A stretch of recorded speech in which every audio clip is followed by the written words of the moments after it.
What are you all about, Jesus? What's the point of all this, Jesus? What's your end game here, Jesus? Jesus doesn't really know how to answer 20 questions at once, and so Jesus does what Jesus does, and he tells a story. So Jesus begins with a story about a sower who just kind of willy-nilly plants some seeds, and then the sower kind of scatters them everywhere, and then some of them grow, right? The disciples were there as a part of the crowd, and they said, Jesus, why are you talking in parables again? And Jesus said, because I like parables. And they said, well, yeah, but they don't always get the parables. And he says, well, let's keep going then, shall we? Jesus clears his throat and he continues on. He says, the kingdom of heaven is also kind of like a field where you have this beautiful wheat growing, and the wheat is growing like crazy out there. But then a rival shows up, and a rival throws out some weed seeds, and then you've got both wheat and weeds growing there. And that happens. You all know that. That happens in this life. That happens in this world. We see that weed and wheat next to each other. But Jesus says it's the wheat that I'm after. It's the sweet wheat that's going to make it into the wheat fields of heaven.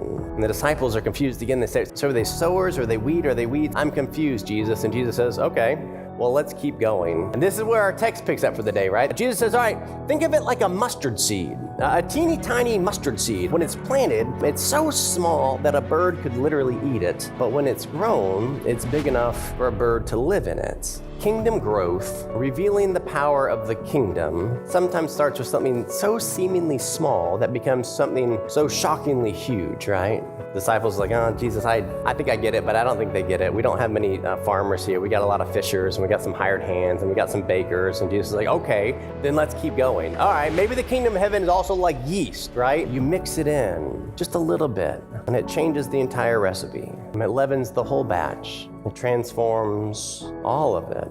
What if the exhibition of the kingdom of heaven to the world is a byproduct of all the rest of it?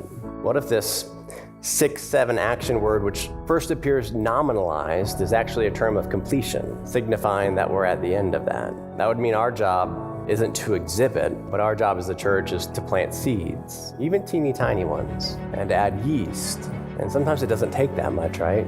And then to get out there in the world and to mix it up. Maybe the exhibition is up to God. God who can make a seed into a tree.